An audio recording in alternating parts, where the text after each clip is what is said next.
Robots in space.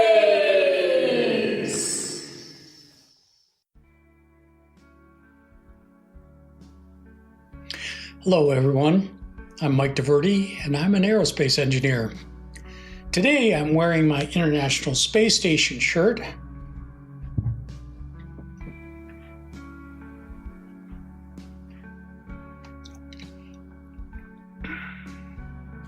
I was a structural design lead engineer at McDonnell Douglas Space Systems in Huntington Beach, California, and I worked on the space station truss segments that flew up on the space shuttle. In today's episode of Robots in Space, we will discuss the Chandra X-ray Observatory and its findings on the Centaurus A radio galaxy, along with the related research on galactic cosmic rays.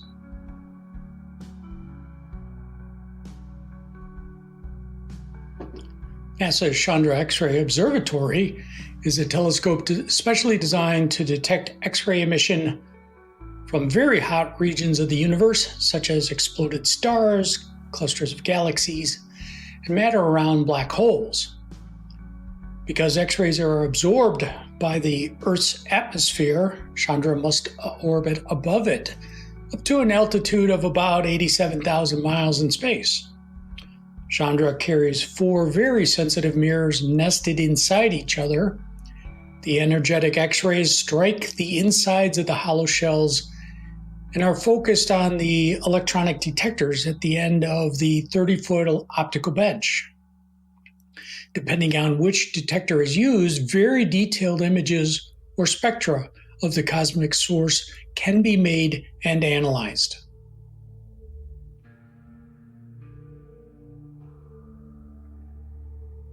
Chandra has imaged the spectacular glowing remains of exploded stars and taken spectra, showing the dispersal of elements. Chandra has observed the region around the supermassive black hole in the center of our Milky Way and found black holes across the universe.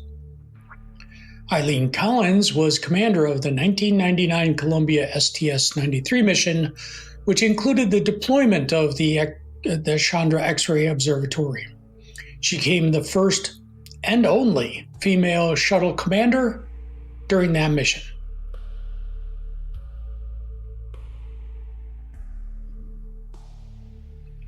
The high-resolution camera is one of 2 instruments used at the focus of Chandra, where it detects X-rays reflected from an assembly of 8 mirrors. The unique capabilities of the high-resolution camera stem from the close match of its imaging capability to the focusing power of the mirrors. When used with the Chandra mirrors, the high-resolution camera can make images that reveal detail as small as 1/2 an arcsecond. This is equivalent to the ability to read a newspaper at a distance of half a mile.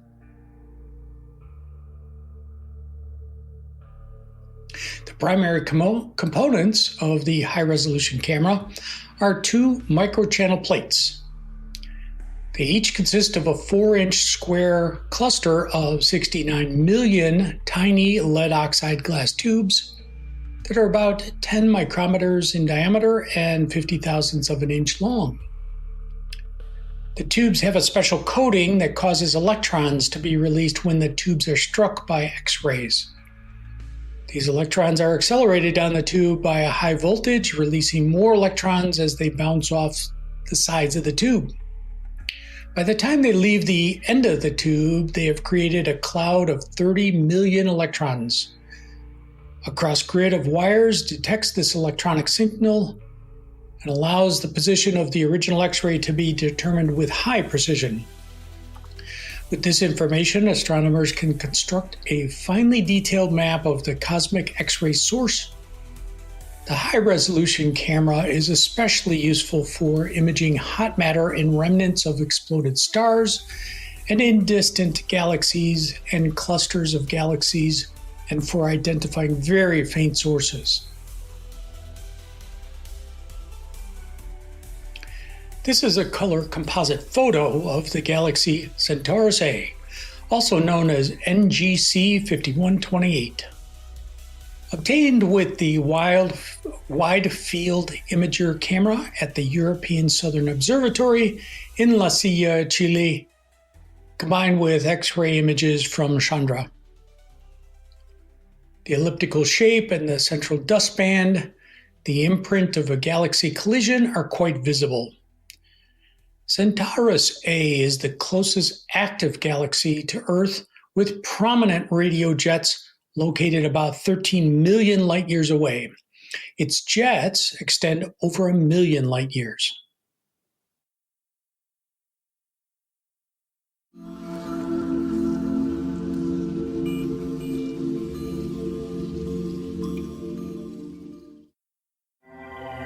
This is the giant elliptical galaxy Centaurus A. Radio and X-ray images reveal features associated with jets driven by the galaxy's supermassive black hole.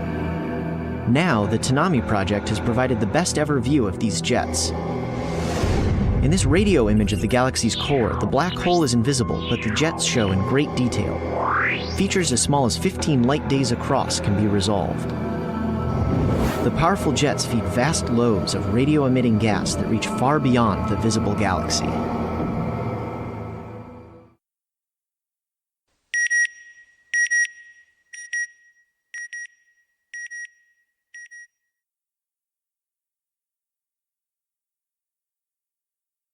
Centaurus A is a fascinating object that showcases some of the most dramatic jet structures we can observe. Here are 10 key features that make it special. Number 1, the galaxy itself appears to be the result of a merger between a large elliptical galaxy and a smaller spiral galaxy. 2, it has a distinctive dark dust lane across its middle, making it instantly recognizable. 3, its radio jets extend outward for over 1 million light years, creating giant lobes that span about 8 to 10 degrees of sky. 4, the jets emanate from a supermassive black hole at the center, with a mass of about 55 million times that of our Sun. The jets are visible across multiple wavelengths: radio, X-ray, and gamma ray. 6, the jets contain highly energetic particles moving at close to the speed of light. That was very particular of interest to all of us, right? 7, it's the closest active galactic nuclei to Earth. And this proximity allows astronomers to study jet structure and the evolution in unprecedented detail. 8, it helps us understand how jets interact with and heat the surrounding intergalactic medium. 9, observations have revealed complex substructures within the jets, including knots and filaments. And 10, the jets are creating shock waves in the surrounding gas. Supermassive black holes in the centers of active galaxies are also significant sources of galactic cosmic rays. The relativistic jets, also called active galactic nuclei or AGN jets, the relativistic jets from supermassive black holes are powerful particle accelerators.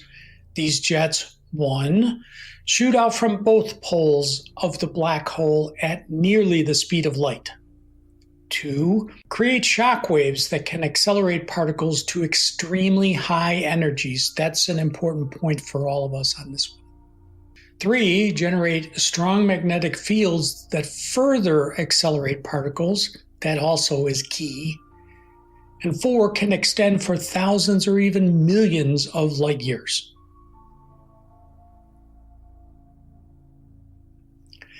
These jets are particularly effective at producing ultra-high energy cosmic rays, which have energies above 10 to the 18th electron volts, also known as exa-electron volts, which are a billion billions of electron volts.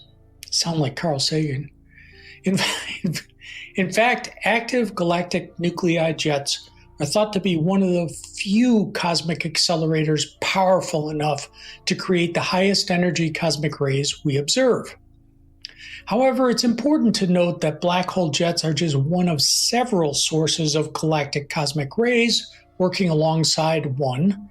Supernova explosions and their remnants, 2. Pulsar wind nebulae, 3. Star-forming regions, also known as starburst galaxies, and 4. Other extreme cosmic environments. The relative contribution of black hole jets versus other sources varies depending on the energy range of the cosmic rays being considered, with jets being particularly important for the highest energy particles. The star-forming regions, also known as starburst galaxies, constantly manufacture a lot of huge stars. The massive stars live fast and die young in supernova explosions, and the forces created by the collective shockwaves of all the supernovas might be what accelerates cosmic rays. Ultra-high energy cosmic rays have an energy of more than 10 to the 18th electron volts. Cosmic rays with such high energies can give information about their source. Cosmic rays with lower energies are usually deflected by magnetic fields and thus do not provide reliable information about the origin of cosmic rays. The fact that the event of an ultra-high energy cosmic ray reaching Earth is extremely rare makes experiments very challenging. The arrival rate of cosmic rays with an energy of more than 10 to the 18th electron volts is only 1 particle per square kilometer per year. Researchers recorded 27 highest energy events with energy above 60 exaelectron volts and compared the arrival directions of the cosmic rays with known positions of active galactic nuclei, which presumably constitute a source of ultra-high energy cosmic rays. The study of the galaxy Centaurus A, which is about 10 to 16 million light-years distant from Earth, provided some evidence of a correlation between the events and the position of the galaxy.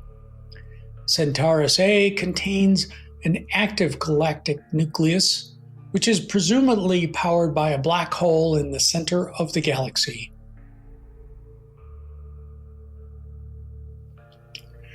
Quoting from the research paper entitled An Indication of Anisotropy in Arrival Directions of Ultra-High Energy Cosmic Rays through comparison to the flux pattern of extragalactic gamma ray sources. A new analysis of the data set from the Pierre Auger Observatory provides evidence for anisotropy in the arrival directions of ultra-high energy cosmic rays on an intermediate angular scale, which is indicative of excess arrivals from strong nearby sources. The data consists of 5,514 events above 20 exaelectron volts with zenith angles up to 80 degrees, recorded before 2017 April 30. Sky models have been created for 2 distinct populations of extragalactic gamma ray emitters: active galactic nuclei from the second catalog of hard Fermi-Lat sources, and starburst galaxies from a sample that was examined with Fermi-Lat.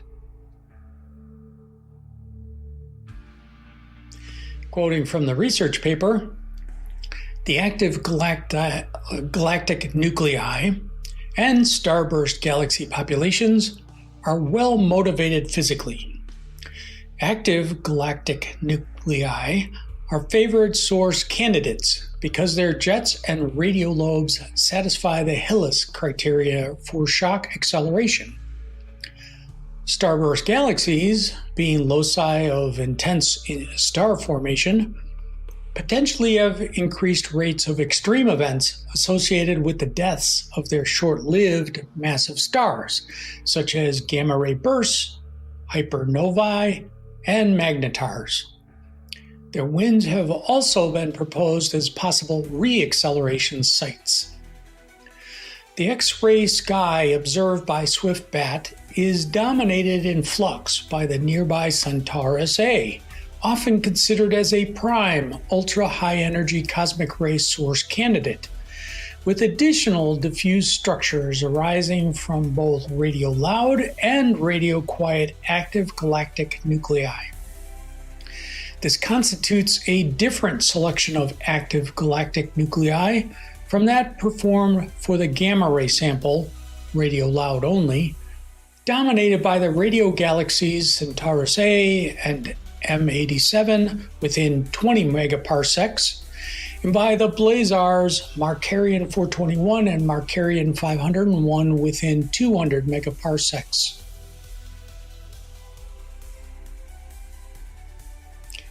So here is my summary.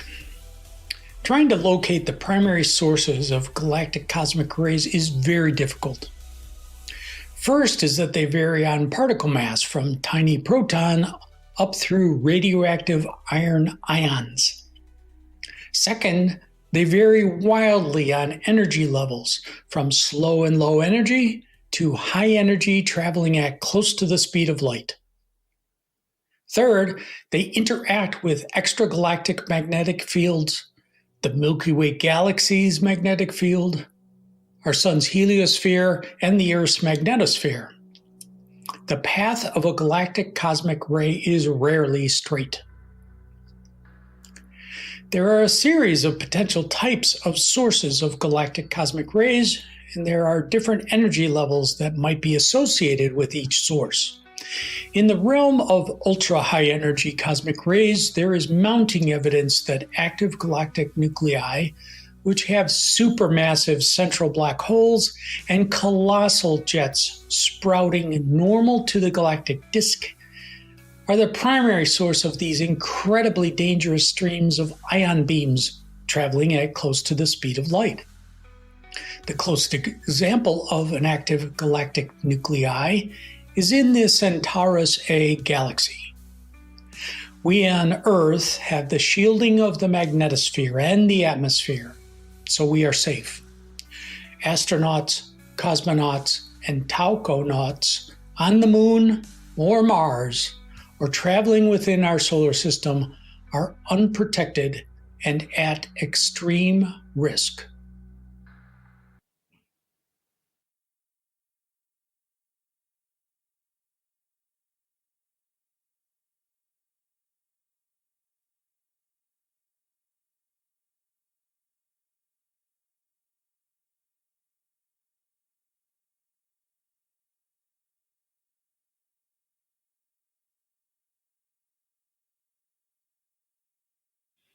OmniFuturists.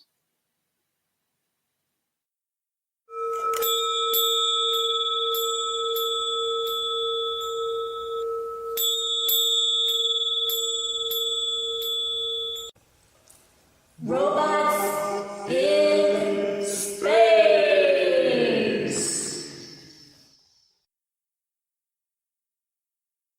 All right, Ramon, thank you so much for your time. You're a fantastic omnifuturist. You're both a digital artist and a physical artist. You've created both of our book covers for Future Visions. You're also a writer, an author. You've written in our books. Why don't you tell everybody a little bit about yourself, please? Well, as far as my artistic career as Art Ramon, got back into artistic stuff back in 2016, I think it was, or 2015, and started with oil painting and, developed my skill. I was getting better. At first, I did a lot of abstract just because it's easy to get back into painting when you do abstract. And then I started going towards what I really like is like surreal type paintings. And surrealism is my goal. That's what I like, surrealism, but it takes a lot more skill to do surrealism. So I just got to keep at it, keep practicing. And then I got involved with the OmniFuturists.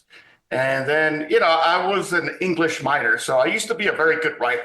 Unfortunately, COVID kind of set me back. I don't quite have the mind I used to. I used to be able to sort of mentally draft a lot. Just mentally draft and then drink some coffee and go out and bang it out. And I don't quite have that ability anymore. So now writing is a bit different. So now I just have to kind of bang it out, any way I can. Then I use a little bit of AI to clean it up, get rid of all the crappy grammar. But that's how I use AI now, and especially with art, using AI for art is also an advantage because I don't have time to draw everything. I do have a full-time job and trying to do these side hustles. Sometimes I just don't have the time. And a lot of the digital art I've been doing with, especially with AI, I feed my own art into it. So it's not a word prompt always. So that one in particular for the hand there, that was one of my oil paintings that I'm working on that kind of has the stalactites on the palm, which is sort of ferromagnetic fluid is kind of what I'm sort of trying to depict there. Because when you put an electric field to a ferromagnetic fluid, it has all those little spiky cones. So that's what I was trying to sort of depict with my painting. But I fed it into AI, and that's what it spat out, one of the images. And I kind of just go with it. And I have very simple editing abilities with like GIMP, and it's usually enough. And I think that cover there, I created that one with Canva. So Canva is another tool I use. So yeah, that's kind of how I've evolved as an artist since 2015. I'm going to ask you to tell a little bit about the inspiration for the original book cover. I like that story. Yeah, that was a bit of a paranormal story. And it was, 2023? I think it happened. It was 2023 when I was sleeping and I had kind of this brightness in the room, like, someone turned on the lights, and I cracked open my eyes and I saw from the corner of my room, which is what that image depicts, is the corner of the room where I have a Sonos speaker kind of mounted halfway up, like light was coming from the corner of the room, and this blocky-headed character appeared there, and it quickly moved up next to me, and I basically pass out. It knocked me out. And then when it knocked me out, it felt like I was having dreams where I'm kind of walking with this blocky-headed figure, and we're just kind of walking and talking. He's like showing me stuff. I don't know where I'm at, but we're having a walk and talk, basically. And I know we're going down this road or something other. It's very open, but he's basically showing me things. So I don't know where I was, but it felt like a dream at that point. And then I came to, I woke up suddenly, sat up in my bed. I'm like, something happened, I just woke up from something that happened, and I'm looking around, and everything in my room looks very grainy, like I would say, like big pixels. So that's one of the things I depict in that painting there is like these large pixels everywhere. And I don't know what they are. I called them eye floaters for the longest time. So there were like these eye floaters everywhere, these large pixels. I felt there was something in the room, but kind of like cloaked, or, it was cloaked and visible somehow. And I couldn't see anything. So just went back to bed. So, Well, yeah. I can see now why your book covers are so interesting. Those are very inspiring. Why don't you tell us a little bit about your chapter that you wrote?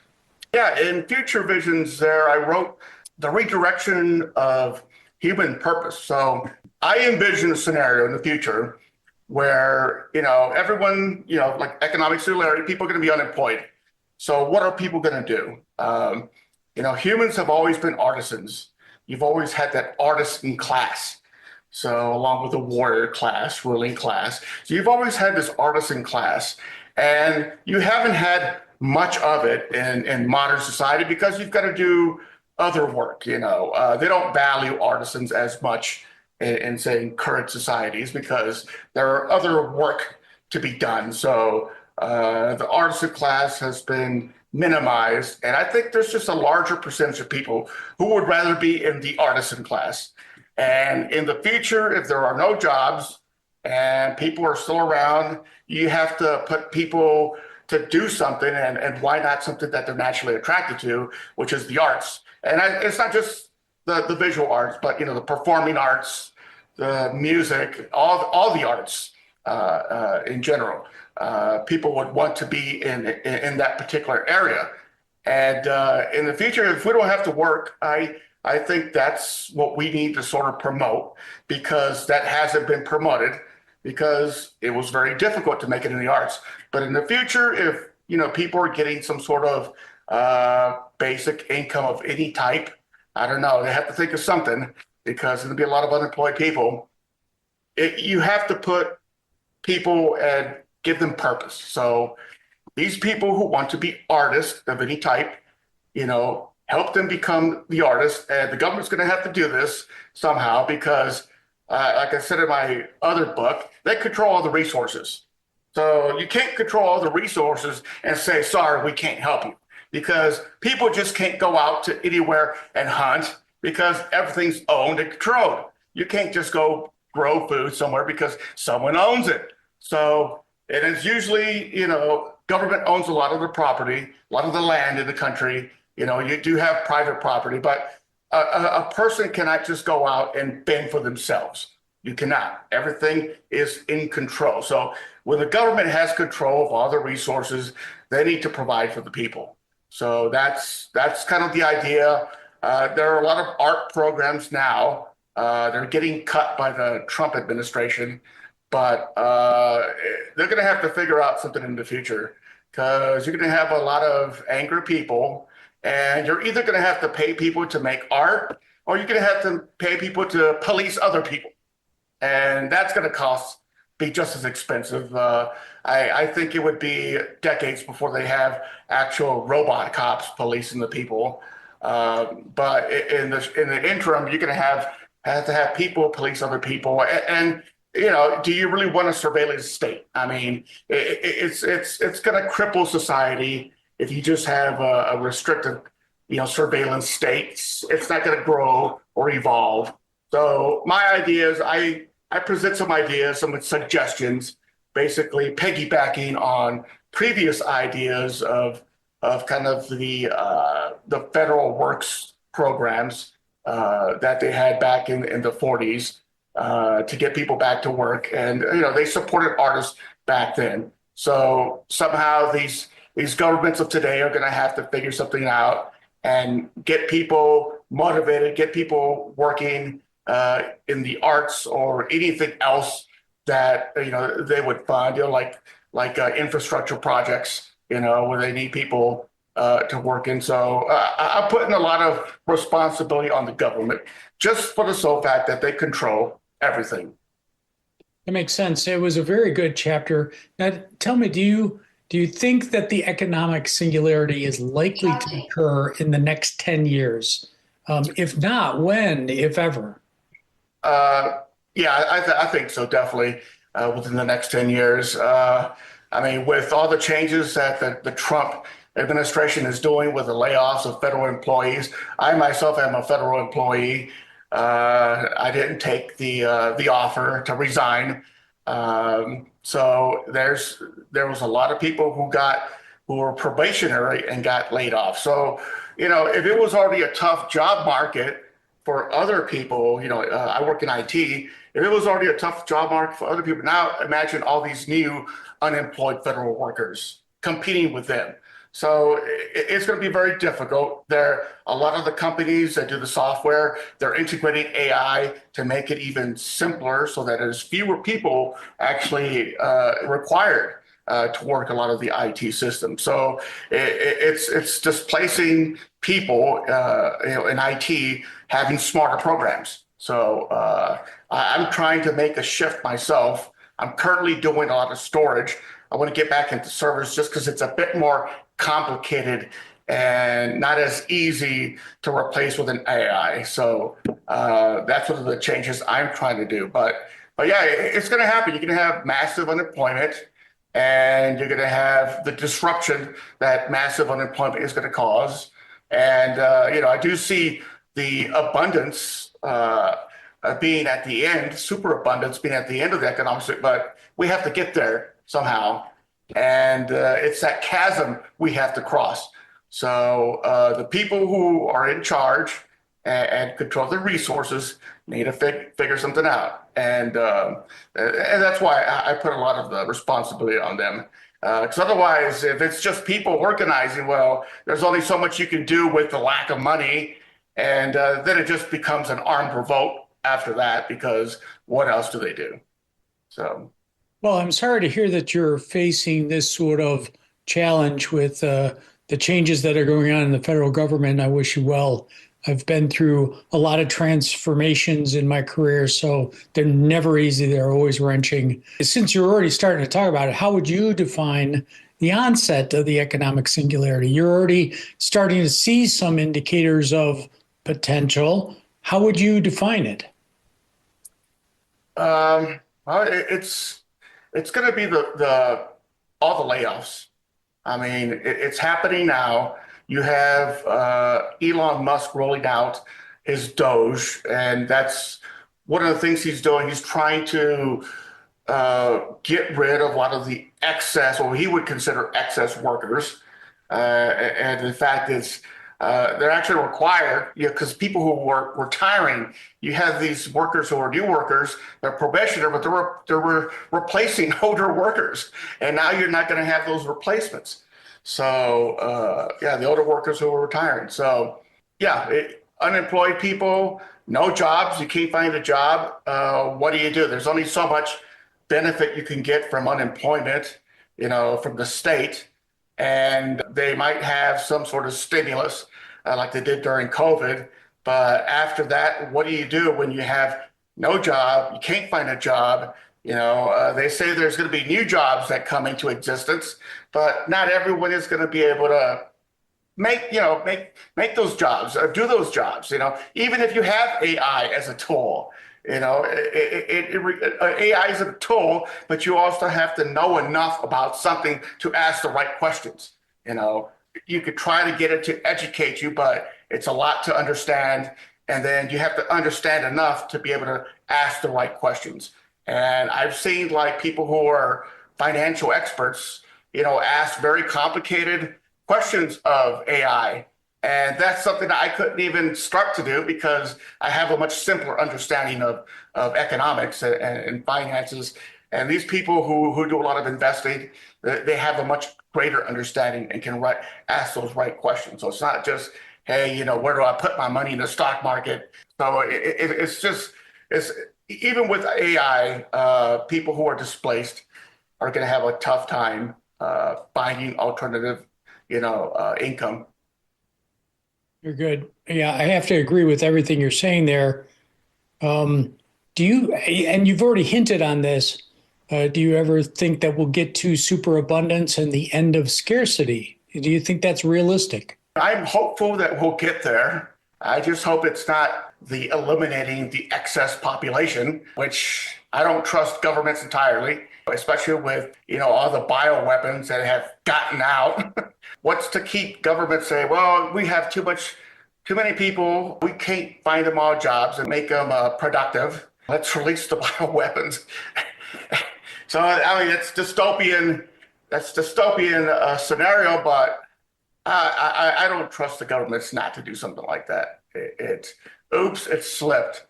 Well, speaking of trust, are you concerned at all about the arrival of superintelligence? Not itself. I think it's more a problem with people wielding superintelligence improperly. So I don't think superintelligence is going to get its own agenda and say humans are a scourge on the planet. Let me take care of them. I don't think that's going to be the scenario, not the Skynet scenario. I think it's going to be more certain actors on the global stage, fighting for resources with other countries, other groups, using AI maliciously, super intelligent AI. So that's where I see the danger from. If you have a super intelligent AI that can sort of butterfly effect, massive changes against an enemy. So I think that was even depicted in a movie I saw one time, where they had a super intelligent AI. The military did, and they were basically using it to butterfly affect changes that they wanted. Things that a human would never think of. The super intelligent AI was able to think of certain little things they could do that would cause that cascade of events that they wanted to see happen. So, Hey, what other topic might be first and foremost in your mind? For example, like space travel and colonization, or super longevity, or crypto, geopolitics, quantum mechanics, and quantum computers. Do you have another topic that you really dig into? yeah, super longevity. I'm hopeful that that's going to happen also. I think it's going to be towards that super abundance end. The companies that are sort of working on super longevity, I mean, they're companies trying to make money. So they have to sell it as a product. And I think if they're developing it as a product, you can't just sell to the elites. They're too tiny of a customer base. So they need to sell it to the populace. And I think, it's going to replace the cosmetics industry and a lot of maybe surgical industry that does cosmetic procedures. And that's their consumer base they could market to once they have a really good therapy. And, right now there may not be much interest from the public because they think it's kind of the pie in the sky idea. But once it starts to happen to somebody, it's going to be FOMO. So everyone's going to want it, not left out. The thing is, will they be able to afford it during that chasm of economic suffering? So it's possible that during that time, it's just going to be the people at the top, the 1%, getting the therapy. But in an unstable world, even that's not as secure for them. In an unstable world, nuclear weapons going off, they're just as hosed as everyone else. So they're not going to be able to insulate themselves, so much in their bunkers. Anything that happens to the planet happens to the people on the planet. It's going to happen to them. It's going to catch up to them. You're talking about super longevity, and a very similar path we've had very recently with weight loss drugs. I'm diabetic, so I got really early access to Manjaro and lost a ton of weight, and my A1C dropped. These are all great things for my longevity. I'm not a spring chicken. I got to stretch it out until the real super longevity, the rejuvenation therapies come through. But I think same pathway is that once people see somebody who looked like they were 80 now is looking like they're 25 and they're out playing tennis, there's going to be a stampede.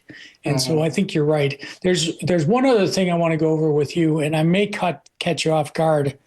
I do want to do some cross promotion here, and you've come up with a really clever kids book. Do you have a copy of it that you can show on the screen here for everybody? Yes, I do. Talk about this a little bit. So Perfect. this kid's book, it's a picture book. So I've seen other sort of kids book, but they're more of an older kids book. Gennady made one a decade ago. I've seen two others that are sort of transhumanism themed, but again, they're more of an older kids book. A lot of text, a whole page of text, and then some pictures. Whereas this is more of a picture book meant for younger kids. So the idea, the genesis of the idea, I mean, it never occurred to me, even though I knew about Gennady's book, kids book. So it never occurred to me until I was watching TikTok, and it was this Hispanic guy saying something to the effect that Hispanics were falling behind according to what an engineer was telling him. So I don't quite believe that. I see plenty of Hispanics in dentistry in the hospital. I don't see any Hispanics falling behind. Maybe a tiny subculture of Hispanics, kind of trapped into kind of the barrio. Maybe they don't have a way to escape that because they're just consumed by that thinking. But a lot of the Hispanics I know, they're in all sorts of fields, so I don't see them falling behind. But but he was saying this, that some engineer, I don't remember who it was. He was maybe like an intern or something with some company, and he was working with engineers. So it kind of sounded like he was an intern. And these engineers were telling him that Hispanics are falling behind, and they need a lot of children's books to sort of inspire them, to get into other, more advanced fields. So, and I was like, well, I could do that. I could make a children's book and inspire Hispanics. And I was like, and I could do it about transhumanism too. So within a few days, I already had the idea thought up, and it was just a matter of getting to it, creating a manuscript, you deciding what software I was going to use to create the images. And I think it only took me about 2 months. So in 2 months from when I got the idea to start, and I actually created the ebook and released it like right before Christmas of 2024. Yeah, I had the whole book completed. I did use AI, of course, because it would have taken me years to create all these images, and yeah, it would have taken me years. And this particular image in the front, I gave it one of my images of my art, and it created this. I just said, here's my artwork, generate a kid's version for a kid's picture book. And that's what it did. So it has elements of my painting. So, those are so fun. Now, for your friend, I think that I may know what he's thinking about, but as you know, I've worked in aerospace for 40 years. My boss is Antonio Sanchez. Okay. Throughout my 40 years, I have worked with Hispanic engineers. Okay. So in fact, there's a huge crew that I work with out of Brazil, and they're fantastic engineers. Okay. What he might have been referring to is, and you may know this also, that my kids are Mexican American. So I do have a little bit of familiarity with this. It turns out that the college graduation rate had been in the past lower for some Hispanics, and that was of concern. I think that had a lot more to do with college being ridiculously expensive. And I think this is another aspect of the singularity that's coming up, where people can get education without having to spend $100,000 a year to put their kids through college. So I think that he's a little bit misled, some old data from years past. I see plenty of Hispanics all over aerospace. So, that book that you just showed everybody is really beautiful graphics. And I understand you're also doing it in a series of bilingual editions, right? What languages have you done so far or thinking about doing? So this is the original. So it was in English Spanish. So this was sort of meant to reach out towards Hispanics here in the U.S. So obviously English Spanish, and I did put some themes in it that a lot of Hispanics would sort of understand. So kind of an inside joke.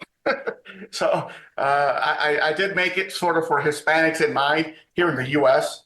And so, yeah, I put elements like my president accordion here, which looks a lot like kind of a Pancho Villa dude. So I put a lot of funny inside jokes in it, which may not always translate to other cultures around the planet, which I've been given some feedback in one of my French Arabic versions. He said it was too scary. So I was like, well, I don't know if it's too scary. I mean, I did have mention of poverty and people out of work. So here I am mentioning people out of work. This is the economic singularity. So I address the economic singularity in the narrative. I do address war, but it's not an ugly image.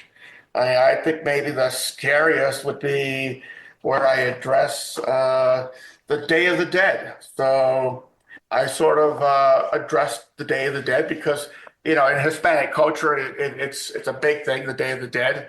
And since we're, transhumanists who believe in longevity, it's like, how is that going to evolve from celebration of death to, wanting to live and celebration of life? So I kind of mentioned it in the narrative. And I think that's probably the scariest image. Yeah. To Hispanic kids, that's not going to be scary. So, I mean, if you think about all of the Halloween stuff, that's what I've seen in your book is not scary at all. There's a limit to how much sugar coating kids should have to put up with. But anyway, I'm glad that you had a chance to talk a little bit about this book. I can't wait to see next year's book cover from you because we are planning another edition of Future Visions. Art Ramon, you've done a great job with us in the OmniFuturists, in your artwork, in your thought patterns, and in your writing. Thank you for your time today, my friend. All right. Thanks for having me. Oh. Thanks, dude.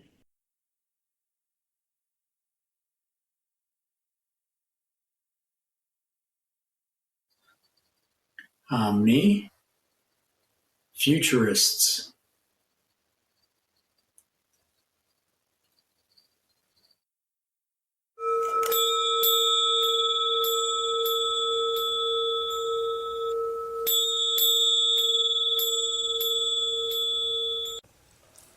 Robots in space.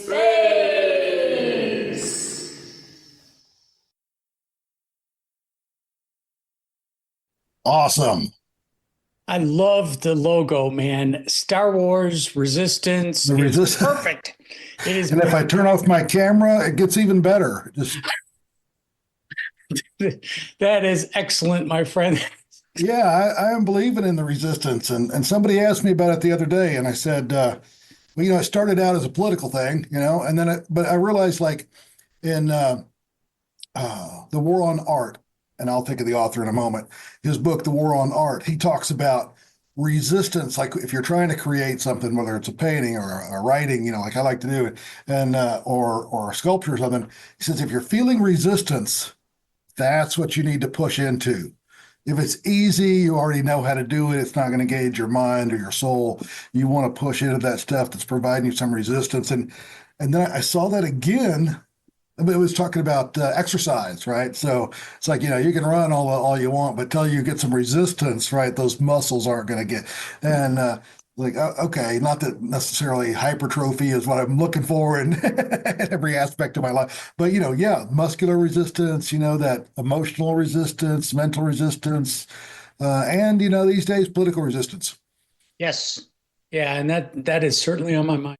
Alan Crowley, you're a long-term OmniFuturist. You're a great author in both of our books. I won't point at them because I've got a smart camera that will change focus.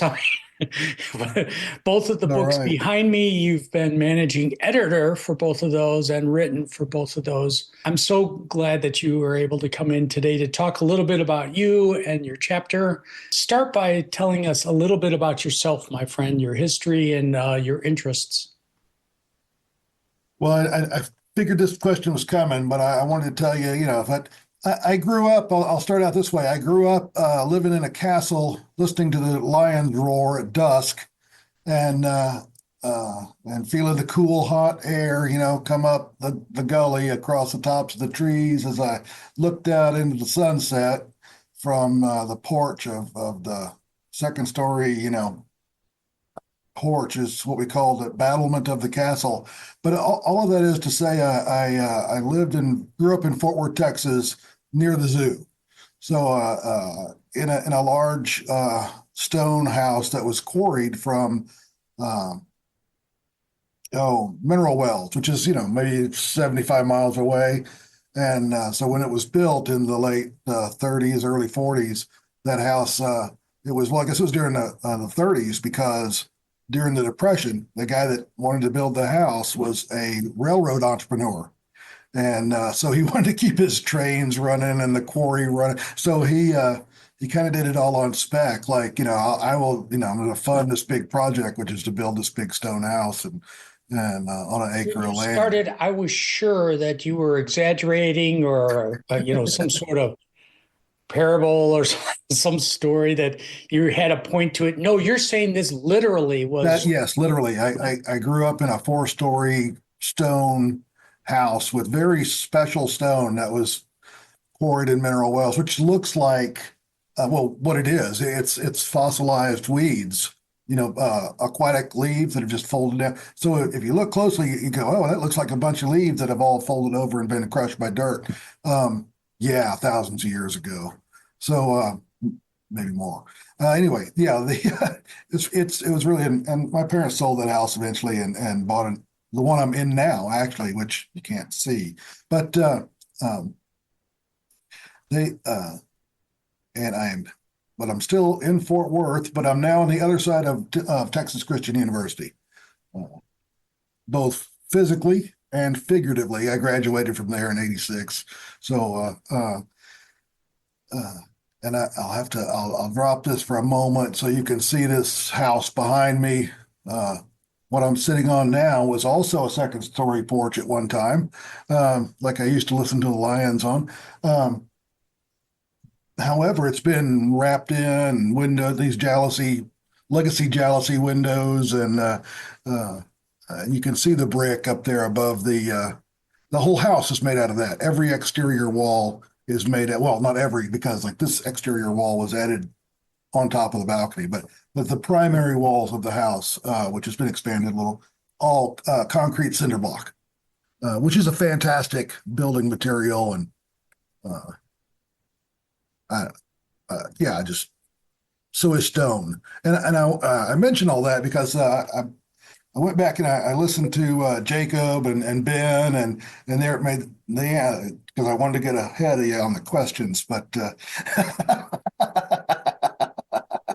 but anyway, no, I thought it was interesting because they both, talked about things that last, right? Types of energy systems in Jacob's case, and Ben was talking about financial systems and business systems and just the physical architecture of the world we live in. And that stone house I lived in, amazing. This cinder block house I'm living in, it's amazing. And like when I visited Europe, when I say visited Europe, when I was stationed there as a soldier,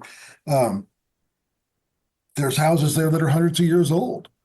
And one of the French naval officers I've made a connection with let us stay in his house for a week because our occasion to visit, he was actually going to be out of town. So we had like a day and a half together. They left town and we left and threw the key back in the mail slot after. And I think they actually came back the next day, but I had to be back at U.S. European Command the next day, so I wasn't going to dally around. But those types of permanents, I think they're a testament to people. Hey, where am I from? You ask, tell me a little about yourself. But these are the kinds of things I think about, like these permanent testaments of architecture, and how in America, for example, we are the new world. We do things a new way, right? We're not run by a king, or we fought a revolution to get rid of the king, right? We wanted a government by the people, and of course, it wasn't tagged that until 20 years later, or whatever, fourscore and I don't know, a bunch of years later. But by, for, and of the people, we wanted some human enlightenment and human reason to drive the changes.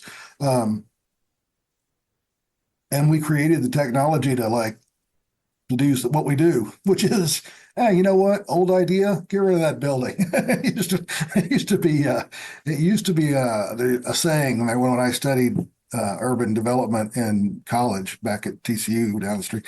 So they've got old ideas, get new buildings, new ideas get old buildings. That kind of, hermit crab thing. Whereas as your factory gets bigger, you don't necessarily have to buy a bigger factory. You look around for somebody who else is ready to move up to a larger scale, and you go occupy that next space. But now it's almost we're almost to the point like the Star Trek replicator in everybody's ideal post work world, but instead of getting a peanut butter sandwich and an apple, you get a house, where it's like, or you go, you know what? We don't need a business. We don't need an office building here. We need a factory. Then the next day it's gone. I'm looking across the street at what was one of two beautiful houses that a singular architect had put together. They're both very similar floor pattern, but each with their own little unique differences. Now one of them's an empty field, and the other one is still a wonderful house. So anyway, you and I are both roughly the same age. And so when we were growing up and we wanted to buy something, we'd go into, at least in my case, to the little town square, and each little shop had a few things. Some of them had been there for 15 years or whatever, a little dusty or whatever, and you get what you wanted. Hard to do an Amazon mega complex in one of those little bitty things. right. I remember when they started doing the big box places, right? The big box replaced all the little shops, and now all the big box, like a Sears or a Kmart or whatever, replaced by a colossal Amazon. You're right. We just keep bulldozing what was good 10 years ago and starting from scratch. And there's merit to that, but it was really, I mean, touring and living in Europe and in Germany and France, and the level of permanence that's there just sort of blew my mind. Even though I lived in a 50-year-old house, and this house that I'm in now was built in 1938. So it's getting close to the 100-year mark. Yeah, it's and I think with I know like Ben mentioned, nanotechnology, and cognitive technology, and the kind of Neuralink is Musk's term for it. I like the cognotech term that comes out of the London Futurists there, but that cognotech where you can, like, directly from your mind or through radio wave, et cetera. I mean, it's a real thing.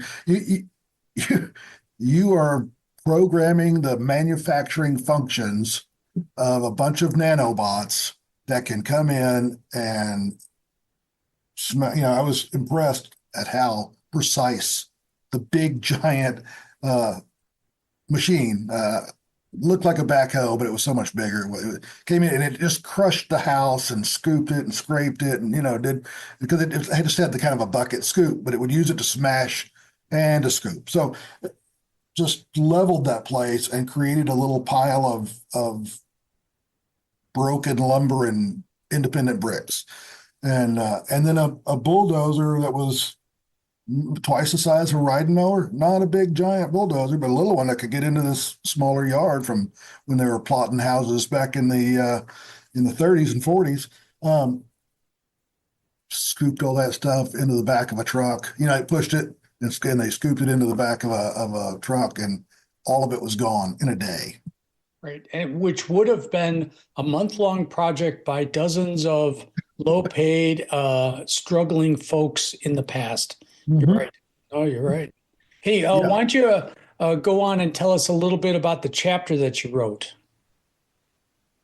Yeah, that's why I've kind of delayed talking about that, because as the editor, I started on one chapter, and I started on another, and then I read somebody else's paper that came in. I'm like, oh, I want to get that idea in there, and at some point I was like, okay, I don't have a chapter. What I have is a whole bunch of paragraphs of different ideas, and I just pushed all that to the side, and I said, I'm going to use AI and ask it to write, for me. So with a lot of coaching, and I used two different AIs, and of course Grammarly to check it all at the end.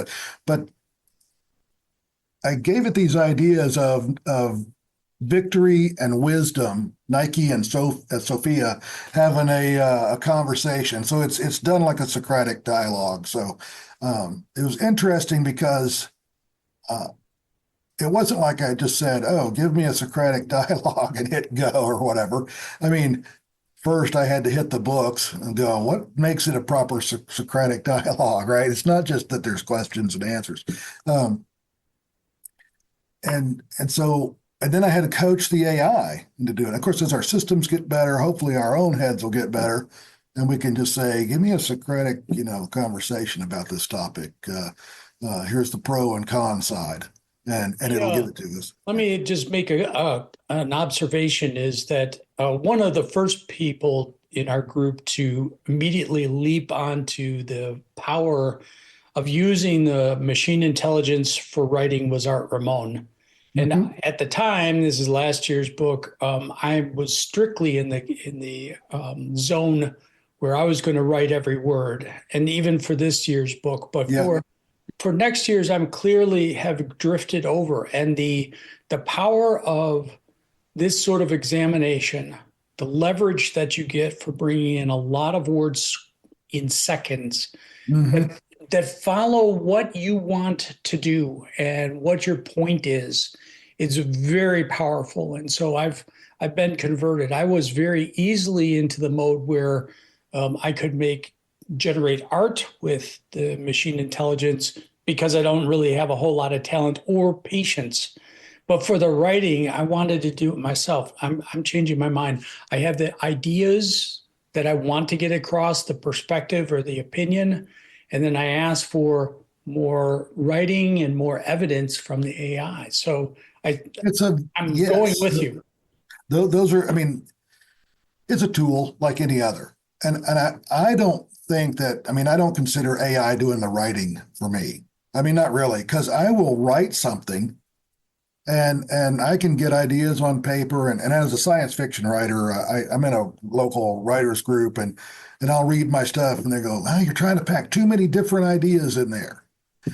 And to me, that's like, okay, I'm marching toward the sound of the guns, But as I read science fiction, especially older science fiction, what science fiction writers that are talking about science and technology and not just a speculative story about the future, that they pick one thing to change, like what if cars ran on water? Boom, and then they deal with the story about that, or that info, and whenever I've read that, I'm like, yeah, that's cool. That's people made this change and that change, and society adapted, but that's never how things work. Right?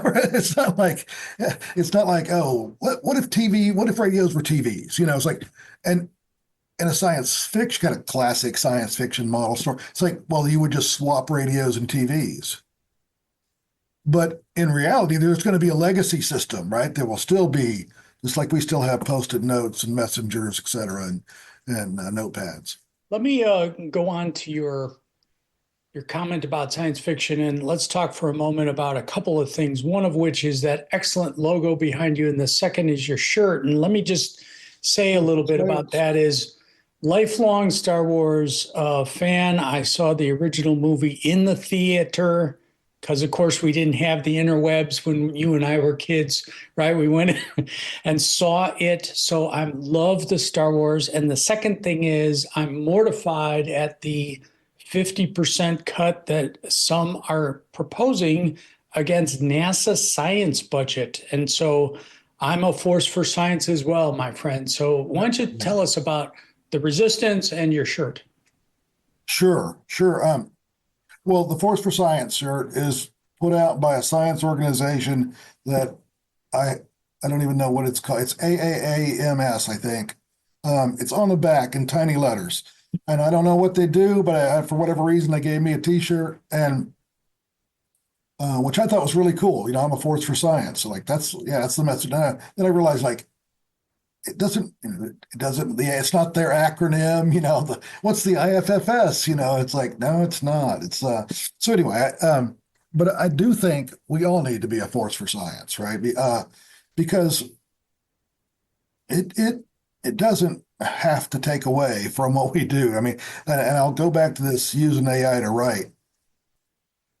There's key things that I need to know when I tell it, write this from a conservative perspective, use these type of words for conservative language.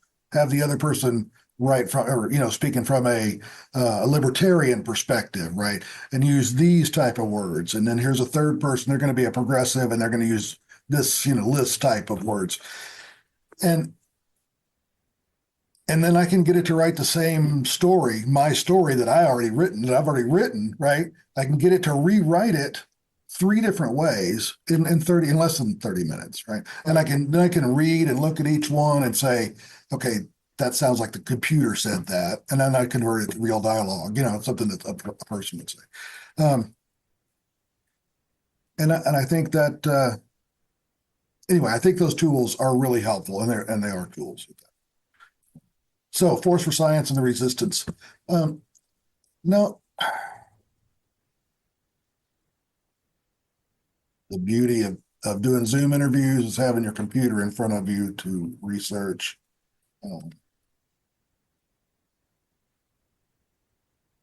The War on Art is a book by Stephen Pressfield. So I thought I would remember that name during this interview, but I mentioned it once already. That book is a great book and talks about emotionally going toward that resistance. So when these people say, "Oh, you got too many ideas in there," I like this idea. I consider that the resistance right there, because that's not how reality. Not that it has to be real, right? Don't let reality stand in the way of a good story, but it's got to be understandable that when somebody creates a bionic arm on the one side, then somebody is going to create a biologic arm on the other, right? So you can use, or they're going to create a nanotechnology version, or they're going to create a digital version that's an arm somewhere else, like out in outer space, that you can use, right? Without, sitting comfortably on your porch looking out at the world. And so I think all those ideas about it's going to be this way or that way, it's sort of silly. I mean, it's like the reason that there's only data in Star Trek. It's like, well, it's because it's hard to make robot characters or a lot of robots for your TV show, right? So we'll write in a little backstory. There was a robot revolution and we got rid of all that, But that's not really how stuff works. Right? I mean, there might be a robot revolution, but just like like the first cars were electric. It's not like that's a new thing, electric cars. It's just that cars that run on benzene are much more mobile and versatile, and it's easier to transport the fuel and all that. So, and I'll let Jacob Bilburn talk about that. He's got that down. I mean, when we're not going to get nuclear cars either, because you've got to have a certain scale to get a reaction, so to speak, unless it's just going to be a decaying uranium heater, right? Which might work for you. It works for robots on Mars, but I think we're never going to be a one solution anything really, society or government and I think that a lot of people look for that. What's the pill I can take for this? As opposed to, oh, well, can I just exercise? Or, oh, can I just, well, no, it's diet, exercise, and it's also rest. You can't just exercise all the time. You just pass out or whatever. So all those combinations have to come together to make something work really well, to be integrated, be well-rounded, to be sustainable in that sense, right? And also to be able to be resilient so that if the system takes some damage, it can then heal itself and move on. Very good. Let's go on a little bit to the economic singularity, if you don't mind, because that is kind of one of the things that we focus on in our Future Visions books.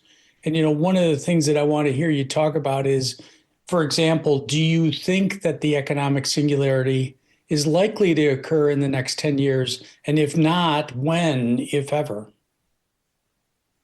Well, if you had read my article in the first book, no, I'm teasing. I'm teasing. um, no, I have an opinion. I think the singularity is a real thing, and it's a physics term, and you discuss that in your latest chapter of the new book very well. No point in making the spoiler out of that. But this idea of just the word itself, singularity, and it conjures up the idea of a singular event, and it's important to note that a singularity is really a horizon, and that's in a mathematical sense, right? And even if when people talk about, oh, if you go into a black hole, the big problem you face is spaghettification, because the top, your head is responsive to gravity over here. Your feet are responsive to this greater gravity over there, and you're being stretched out like a piece of spaghetti. Well, if you said, does that sound like a singularity to you? Most people would say, no, that sounds like you're being stretched as a piece of spaghetti for eternity. It's like, and so once you say, oh, for eternity, that's what makes it a singularity, right? That, and you can't predict what happens after, right? It's like when a parabolic curve goes vertical, all the answers after that are on the same x-axis. So I say all that to move on with what I think about the singularity and when it will come, is that it's not going to be, as I say in the first edition, Future Visions, it's not going to be on a Tuesday. And I tried to make a cute, because I'm a writer, I want to make a little cute acronym of the upcoming economic singularity day, right? The upcoming, and so it's not written in stone that it's going to happen, highly likely, most probable course of human events, probably. It's not guaranteed, but even if it does happen, it's not going to happen, like I say, on a Tuesday. That you're going to wake up, you're going to go to bed Monday night, and it's the ordinary world, and you literally wake up in a new world the next day, right? It's where nothing works the same. But if you took a caveman and brought him to New York City, that's what they would think, right? Because they've missed out on all the intervening years, and they don't have historians to go, oh yeah, 428, when Claudius said, I guess we're done here. That's when the Roman Empire ended. It's like, no, it's probably like 100-year period, right, for the final collapse of the Roman Empire. And I think that's true. A great example, the Korean War, North and South Korea, primarily the U.S. fighting on one side, but they declared peace, so to speak, and a ceasefire. But both sides knew that when the firing ceased, whatever those positions are were going to be their bargaining chips. So while there had been a confrontational stalemate for weeks, right? When they said, oh, we're going to have a ceasefire that's going to start in a week, all of a sudden both sides launched into full combat mode, right? And just to get a few more yards, just to get the next hill, just to get, around the bend or the other side of the river. And silly as that sounds, and the waste of lives and all that sort of stuff. When historians look back, they're not going to say, oh, what they'll most likely say, based on what other historians have said, is like, oh, the Korean War ended here when they did this ceasefire.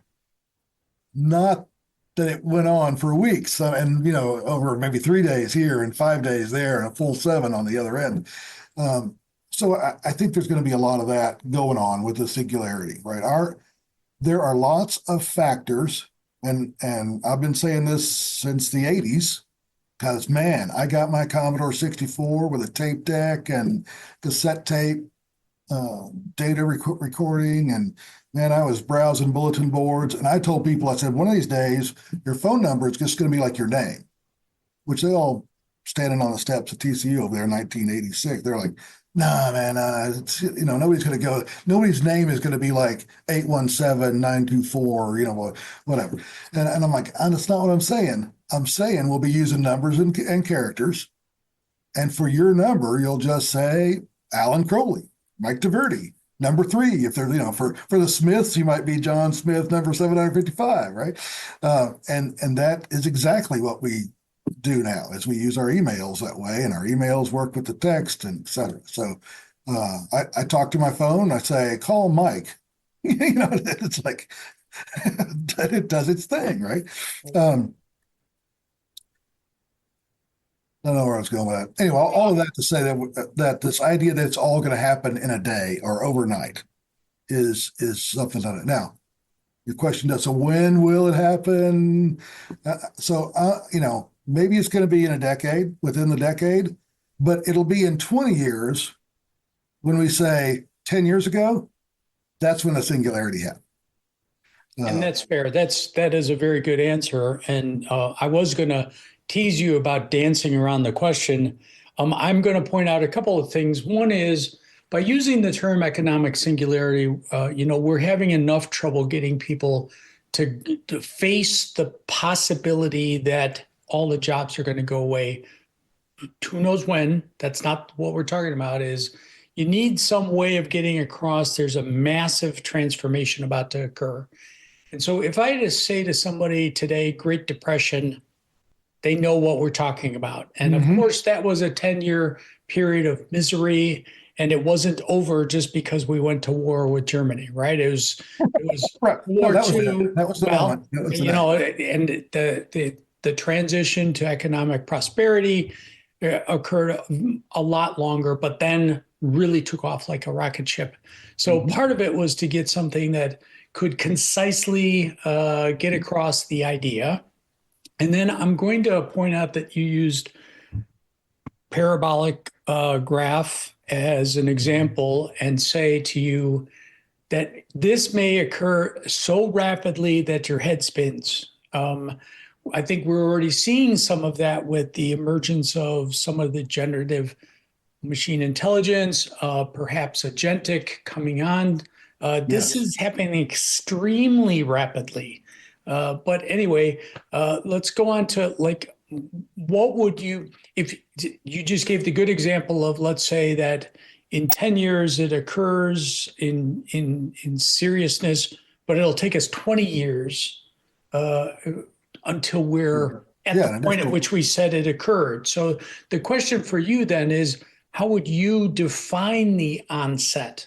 Say you're 20 years from now, you're looking back as a historian.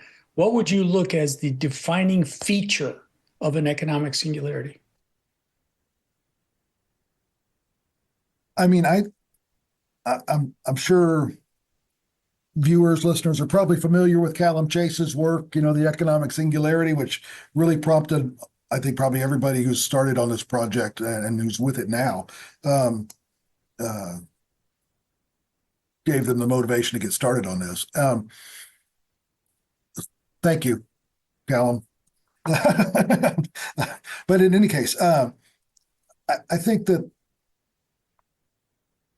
he lays out a good definition of this idea of the point at which you can't tell what's going to happen next. That singularity horizon is when it's that transition from where you have a whole lot of people losing their jobs to automation or cognitive automation or whatever you want to call it, to some sort of offloaded to a machine of some kind. That employment level is coming down, and in some degrees, prosperity is going up because those, for one, those people that are out of a job, they're not just a marble that you move from one category to another. They can climb themselves back into some other job, or they can be doing other things. Like my wife and I, we're in the iron and steel business. She irons and I steel. I mean, I don't know that crime will be rampant, but that's a possibility.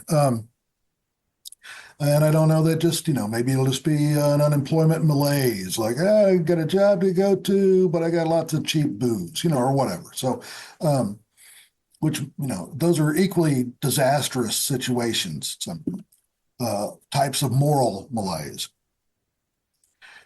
But I think there's some point there where it kind of begins, right? That's where this sort of spectrum of going onto this road of things not working right. And then I think at some point we hit a position where, okay, automation has made everything as cheap as possible, but now jobs are so few, it's kind of restricted to the people that know how to manage artificial intelligence systems, and who, the nanobot controller guy, and he's got a job to do, and the RNA gene sequencing, technicians got something to do. Or the guy who's flying all the drones for the inevitable wars that are going to occur. Yeah. Okay. Yeah, Oceania and Eurasia. I mean, you got to have drone pilots for that, right? But I think we'll transition through all that, and it's somewhere at the sort of bottom of that where you've got things that can be made incredibly inexpensively. There's the potential for productivity in the market, but the opportunities are not there for it. So whether that takes reschooling or retooling or different value system, right? What if the handmade things became, that's the new scarcity, right? Is a handmade, anybody can get a machine made, BMW. I want one of the handmade ones, whatever, right?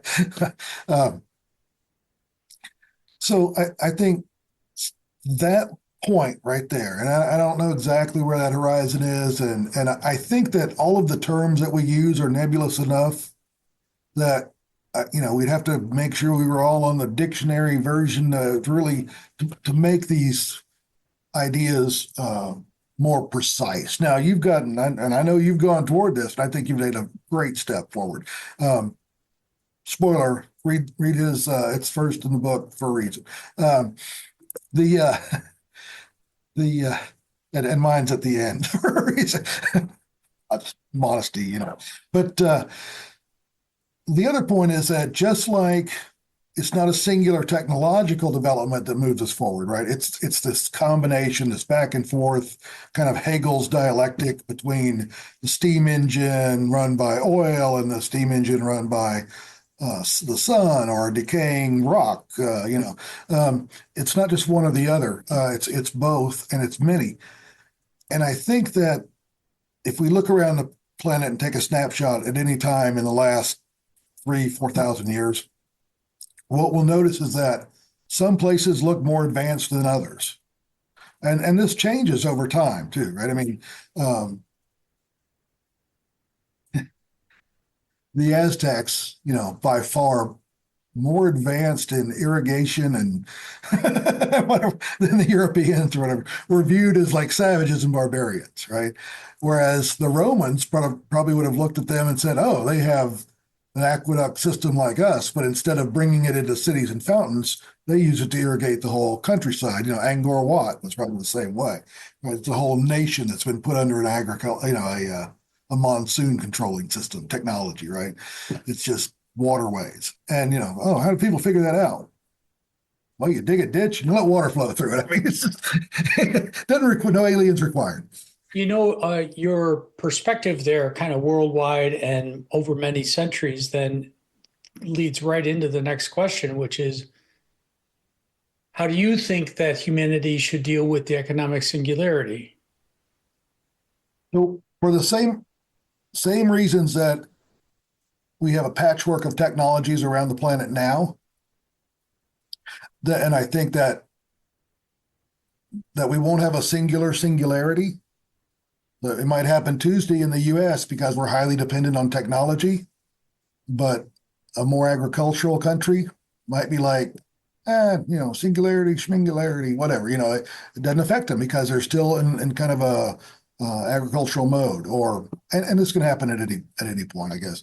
The solar powered society becomes a bust if there's a meteor crash that clouds the skies.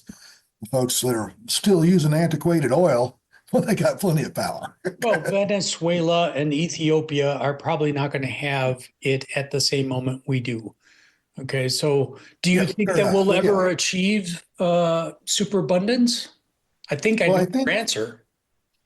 I mean, yeah, what was that question in between there though? It was one was about the timing of the singularity, and the next one was about Well, how do you think that humanity should deal with the should deal with. economic singularity? Yeah, and I How really should wanted to we? come back to that because, and I just want to Go come ahead. back to because should implies can. Okay, so if we're talking about the perspective of humanity, let's identify that we're going to have multiple singularities popping up around the globe at multiple or sweeping the globe or however it moves across the globe um, over at multiple times, right? It's sort of like the future's already here. It's just not evenly distributed. So we'll have those. Yeah, thank you to William Gibson there. Anyway, those things that I'll do this way. Those things that we're putting together as a solution here, by the time that technological solution is needed somewhere else, there might be a better technological solution. So they might actually be finding a different solution to the singularity than we use here.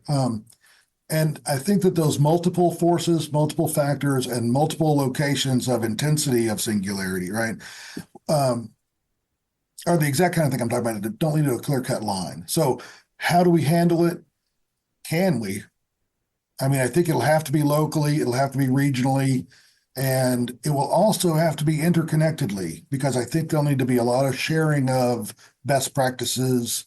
Yeah, so that's how we should I think regionally, you and I locally, and starting. are relatively similar in how we approach this, and I have a hope. This is just a hope and a dream, but and there is a version of realism here. What I think is likely to happen is the economic singularity might be, and let me just roughly a decade of abysmal economic conditions throughout the world, different levels of abysmal depending on where you are in which country in the world. But my hope is that we go through this decade of pain, but at the end of that era, I'm hopeful that some form of artificial superintelligence concocts a plan of how to harness all of those mechatronic devices, the artificial intelligence, the robots, and industrial capacity to distribute a superabundance throughout the world and not have it all just end up in Muskrat's $1 trillion pocket or Right. Jeff Bozo the clown we end up with two trillionaires and the rest of us are penniless eating tortillas and beans. Okay, Yeah, I mean, I at some and point you got I to be able to buy those things, or they're not worth making. Yeah, well, I think just to appease the crowd, if you go back, you were mentioning the Romans, right? The bread and right. circus Circuses, yeah, of just handing out beans and tortillas. And, my first wife was from Mexico. One of the things she talked about was I always wondered why there wasn't a revolution in Mexico because the wealth inequality was very bad, single political party. And what I found out over time was Mexico was doing a pretty good job of making sure people literally had tortillas and beans so that they survived and they yep, weren't starving, their kids weren't starving, and there wasn't a revolution. You just kind of placate people with the littlest amount. So let's say that there's just a lot of football and baseball games on TV all the time. So there's sports, there's some right now the clown show in DC right now is better than any other event. It is WWE and reality TV all rolled into one, and or whatever the wrestlers call So themselves. for Anyway, me, the but question but of the thing is, how, they're cutting the bread line. so for me, the question about how to deal with economic singularity actually was linked to superabundance. That question, how I think many of us in this are looking for a way towards superabundance. I think we're starting to see that the beginnings of, you've seen in some of my episodes on robots in space where I'm sometimes focusing on the humanoid bots and some of the dexterity and the manipulation and the decision making.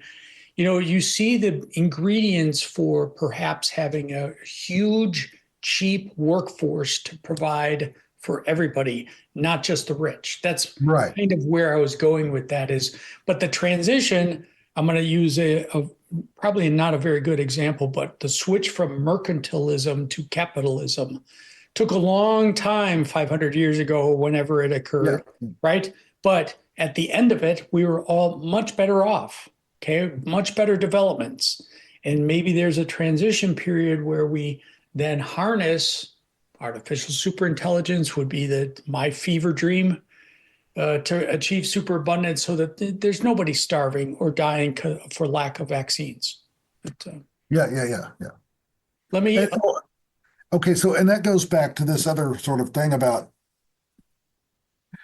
it's hard to find a one-all solution when and here we're talking about sort of willful ignorance of folks that are not interested in understanding science and not interested in using reality to make reality better. So I mean, I it's funny. My wife and I kind of tease each other that I'm the guy talking about the blue sky, and I tease her about being the black abyss, right? But between the two of us, right, with the wisdom of the crowd, there we can get to a pretty good ground level base truth, right? Or and we tease each other about that. So anyway, but I think that's the case. I really want to be optimistic.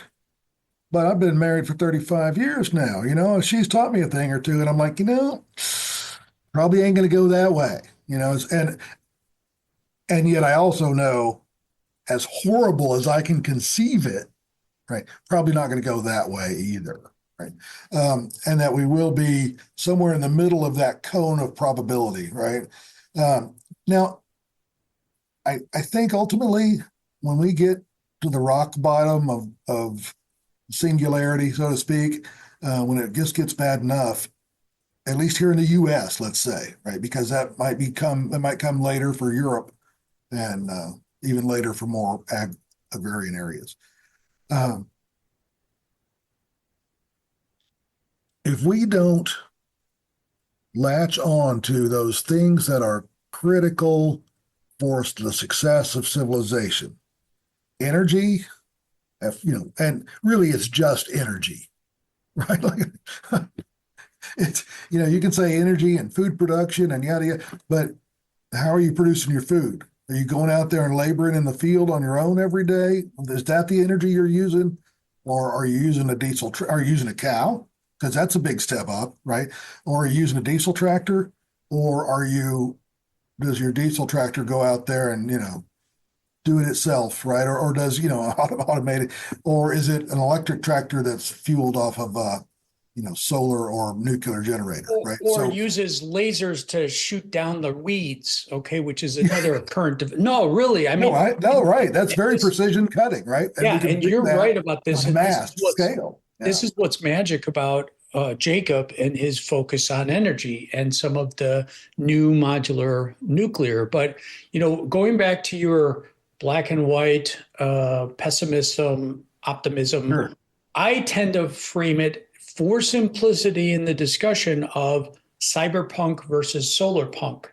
Okay. Yeah. It works. I'm not a fan of it. But anyway, no, you aren't. But let me just say that leads to the next question is because of, let's say, a version where artificial superintelligence might produce super abundance, or it might just funnel incredible wealth to two bozos. Okay. So are you concerned at all about the arrival of artificial superintelligence? Well, I say no in general, right? Because I think there may be a dozen good ones and a dozen bad ones, and ultimately we'll get a couple of mediocre ones that'll work. I think, and, and that is also what allays my concerns about Bezos and whoever it turns out to be, Gates, and a handful of the 5 or 6 wealthiest people here, and the one from maybe every other country in the world. That whatever that 1%. Those folks, so what if they own everything? If that abundance is available to all, even if it's not at the same level of abundance, right? Now, it's one thing if, I mean, even the French peasant in the field, who was mucking up was like, yeah, but I live in the nation that's, with the greatest king in the world, it's like, and you know, 2 or 3 Louis later, they're like, let's get the hell out of here. We need to cut some heads off. But so I think, and that's sort of the risk that governments take and oligarchies take, is that they are fewer in number and et cetera. But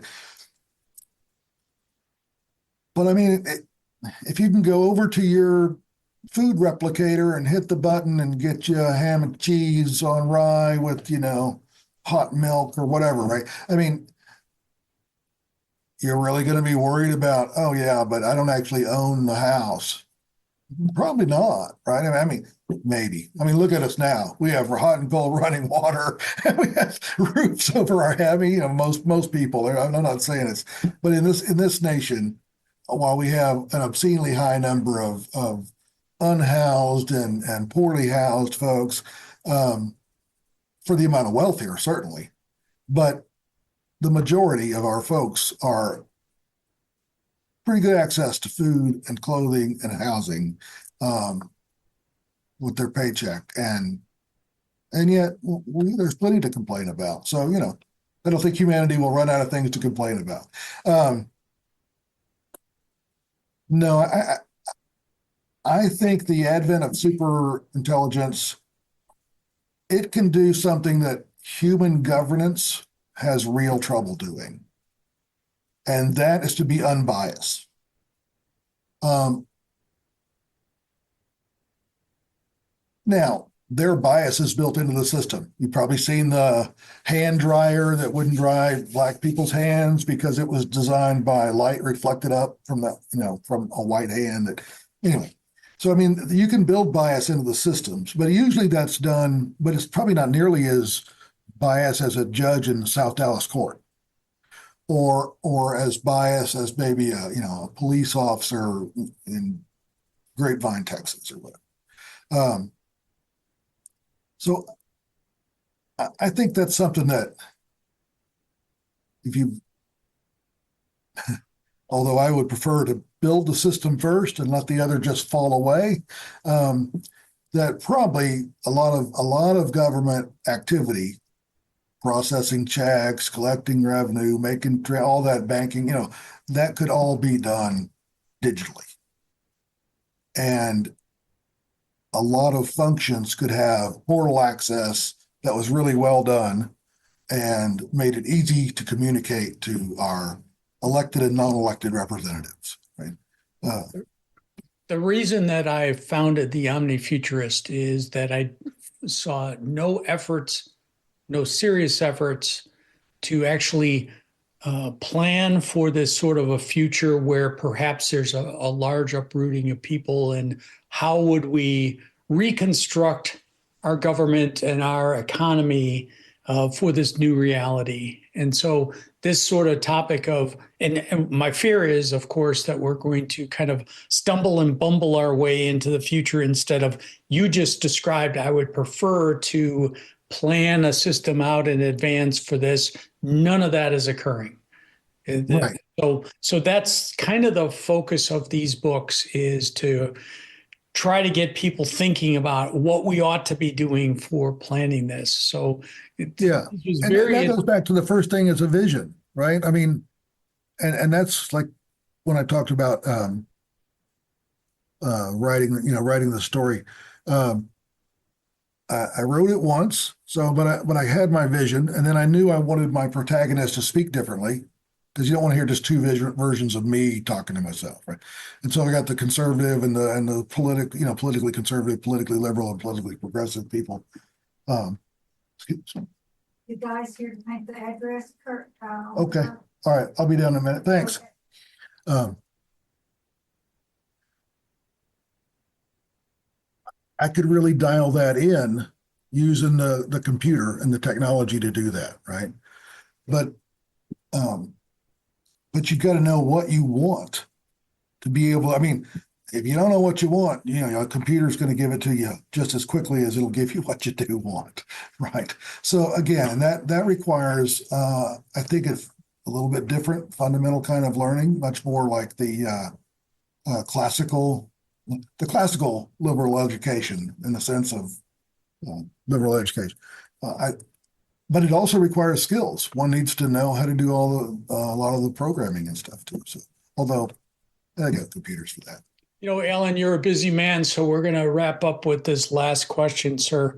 What other topic is first and foremost in your mind? So let me give you some examples. You got space travel and colonization, or super longevity, or crypto, geopolitics, quantum mechanics, or quantum computers. What's your thing? Well, let's just say yes. No, actually, I brought, okay, so here's The Case for Space by Robert Zubrin. Yeah? Yep. Oh, maybe not. The Case for Space. Shows up and then it flicks out. Yeah. So that works great. So I like Robert Zubrin's work. He's one of the founders of the Mars Society, right? the Mars Society, formerly the L5 Society. They just moved a little farther out. The other one is Seasteading, and this is a great book, Seasteading: How Floating Nations Will Restore the Environment, Enrich the Poor, Cure the Sick, and Liberate Humanity from Politicians, by Joe Quirk. So Seasteading, highly recommended. Another one of my favorite topics. And then Jose Cordero, but his book, The Death of Death, so living longer and longevity. And then the Transhumanist Reader, wonderful book, but similar to our own work in that it's a collection of authors, although they all tend to be pro-futurist, pro-technologist, so it's a very human-machine mix kind of book. And I know you want to wrap up, Mike, and I got to go, but let me see if I can. This Seasteading book by Joe Quirk talks about creating floating nations at sea, and I think that's a fantastic idea. I'm not sure I like the idea of carving up the United States into private fiefdoms, which own, and creating city-states that are privately owned and privately operated that compete for people to live in them. Because I think that typically, what you're referring to, I'm going to put more of a label on it. There's a group of dark MAGA neo-reactionaries who think that we should switch from the American Republic, a form of representative democracy, into regions ruled by CEO tech magnates as being more efficient. And that is an incredibly repulsive idea to me. It's embarrassing because I'm very much interested in science and technology. And I think that technocrats, and I mean real technocrats, not these pseudo idiots, not you and me, trying to sell neo-reactionaries, right? So yes, I agree with you on that. I want to also say, if I had a choice, you just talked about living on Mars versus seasteading. If I had to live in a tunnel for the rest of my life under Mars to be safe from radiation, versus some island in the Pacific that was artificially created, I might take the Tahiti solution. Okay. Yeah. Right. Okay. Yeah. Especially when there's fish to catch and, air to breathe. Yeah, I heard you discussing the what do they call that golden rice that's got extra vitamin A, and there's the saltwater resistant rice and the high protein rice. Yeah. Just saying. You So know, yeah, I end that on a warning note. We have voted for a patchwork of nation states. very strange future ahead. You know, we are going to wrap now. Alan, fantastic. We're going to do this again because you and I have a lot to talk about. Alan Crowley, managing editor of the OmniFuturists, a great futurist, a great author, great editor. Appreciate your time and your interest. I'm grateful to be on the team, Mike. Really, thank you. We are having fun, aren't we? Yeah, no, and thank you for. I know he's watching David Shapiro and Callum Chase. Got some serious ideas, and thank you for introducing me to those folks. Yeah, we're going to have a good time with it. So thank you again, and we'll talk later. Bye bye.